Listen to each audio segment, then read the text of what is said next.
Staying in Africa, next to Ghana, the former British colony of the Gold Coast.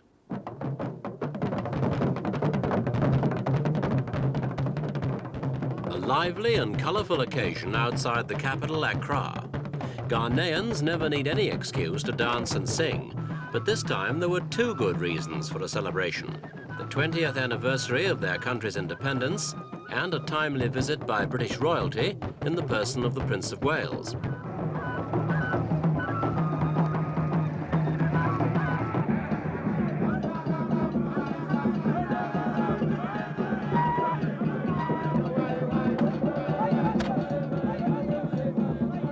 In cold, analytical terms, there's little for the average Ghanaian to dance about. Those 20 years of independence have seen the country fail in its ambition to lead the rest of Africa along the path to freedom and unity, while internally the economy is sagging under the strain of heavy foreign debts. But if Ghana's prestige and position aren't all they might have become, and prosperity hasn't come its way, it is a country young enough to learn from its mistakes. After all, 20 years is a short time in the history of a nation.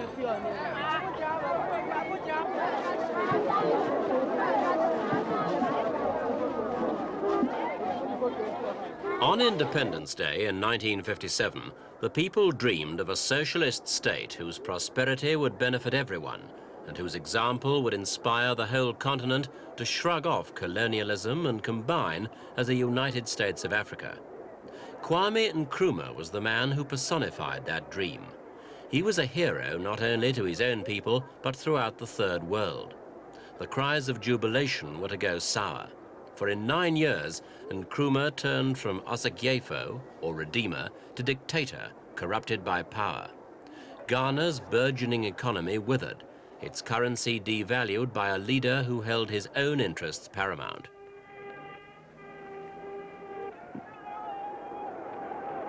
In 1966, while President Nkrumah was out of the country visiting Peking and Hanoi, a coup was staged by factions in the police and military. So unpopular had the president become that hardly anyone opposed the takeover and no force was needed. In his absence, he was vilified for mismanagement, jailing his political opponents, ignoring the will of the people, and flirting with the communist bloc.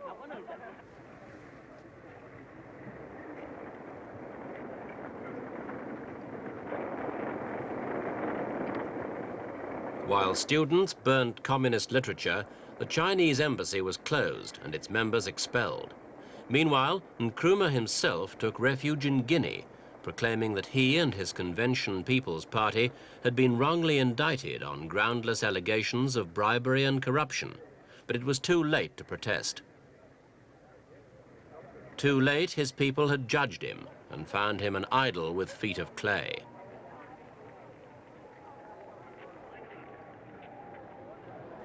The soldiers who took over, calling themselves the National Liberation Movement, declared their objective: to return Ghana to democracy, not by governing themselves, but by putting the country in the hands of a constitutional commission. That commission's task was to set the stage for a civilian government.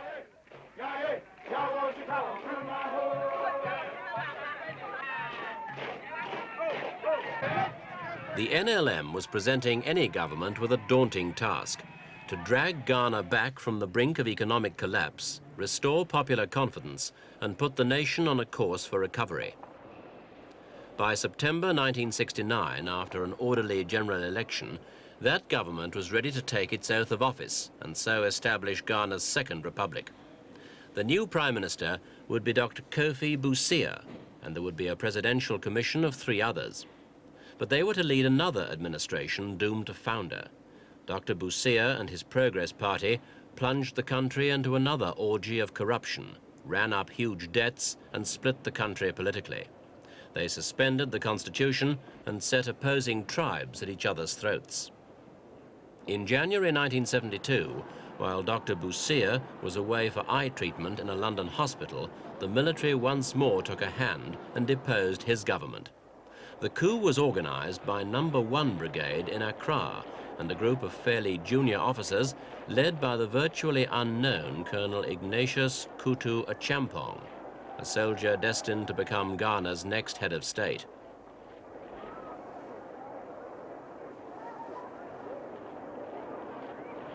As a priority, the military government set about purging Ghana of corruption. A tribunal was established to try plotters, including 9 accused of organizing an abortive coup aimed at returning Busia to power.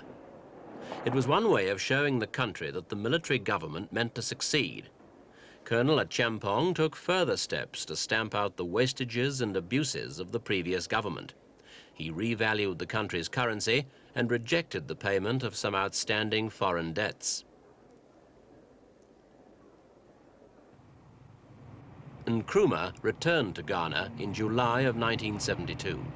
He died in Bucharest while undergoing cancer treatment, and after interment in Guinea that April, his body was brought to Accra.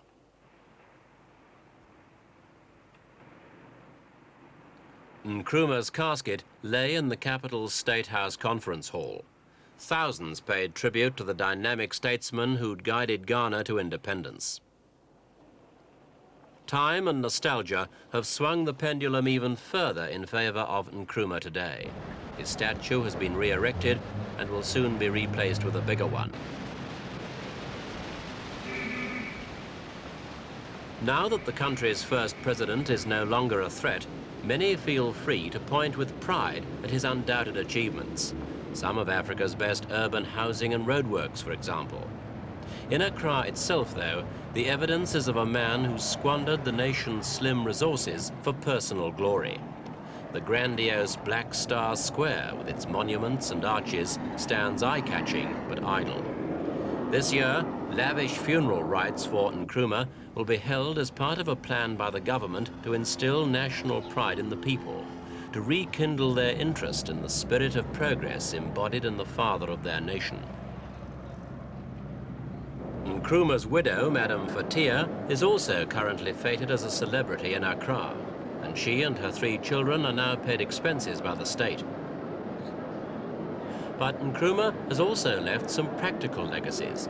The giant Volta River hydroelectric project remaining as a symbol of the times in which it was conceived, as well as a guarantee of power for almost the entire country.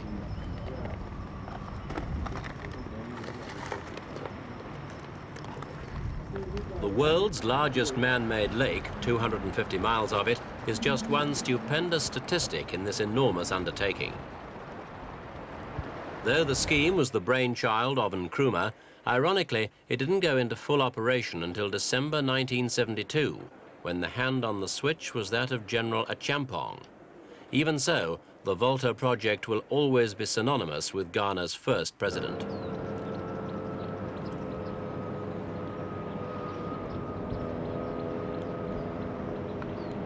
General Achampong himself has none of the charisma of an Nkrumah, but neither has he any driving personal ambition or radical political ideology. He's not a particularly inspiring figure, and his people respect rather than love him. He's the son of a cocoa farmer, a devout Catholic who likes tennis and lives without the trappings of power. One of his first acts, for instance, was to discard the fleet of government limousines in favor of simple saloons. The young boys and girls first begin to think of their future careers and choose areas of study. He did his officer training in France and America, not Sandhurst, unlike many of his own officer corps. And he says he took control because corruption had become intolerable and was affecting the welfare of his beloved soldiers. For others,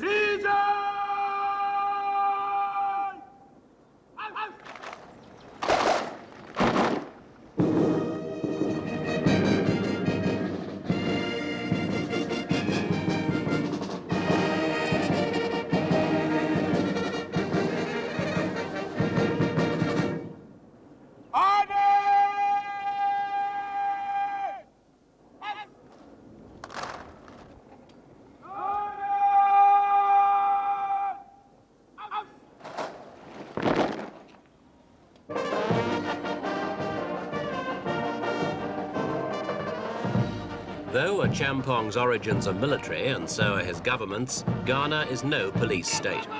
There is a form of self-imposed censorship, but no armed soldiers are to be found bullying innocent civilians who choose to speak their mind.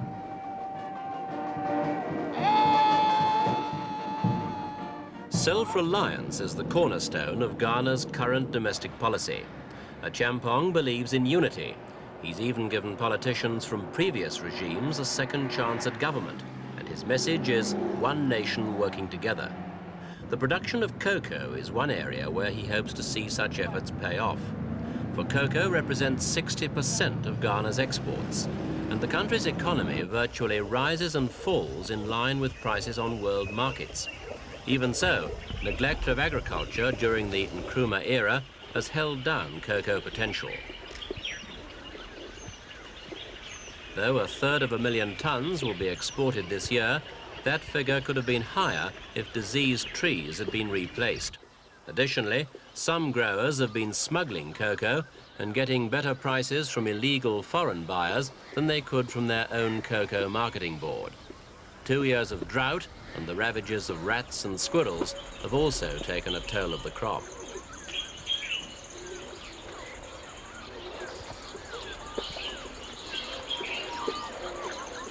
Tema Harbour, another Nkrumah showcase project 17 miles from Accra, also bears witness to Ghana's trading problems.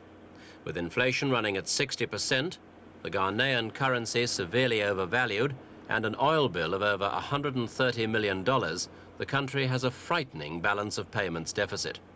For most of the time, imports outstrip exports, despite government drives to stimulate production for overseas. One result is a lack of confidence in domestic currency, a situation which breeds smuggling and black marketeering. The economic crisis is expressed in food shortages and nutrition difficulties that Ghana has never known before. Toiletries, canned fish and milk are only on offer at extortionate prices, the bulk of them going for sale across Ghana's frontiers in exchange for harder currency. Smugglers involved are selling the foreign money they get on the black market at 5 times the official rate. Some people can't afford to buy anything on the open market, while others are forced to queue all day for simple items like boxes of matches. Ghana is not basically a poor country, but economic mismanagement is as much a feature of the present government as it has been of all that have gone before. On the other hand, equally traditional is each government's emphasis on good education. It began with Nkrumah, who shrewdly viewed each young generation as an investment for the future. In 10 years, he increased the number of children in secondary education by 600%, and that priority survives today. But whatever kind of future these children can look forward to, one thing is certain. While Ghana may have problems, it also has an amazingly resilient breed of people to cope with them. For though there is discontent from time to time in Ghana, its people are carefree and fun-loving, with a colourful culture to support them during even the toughest times.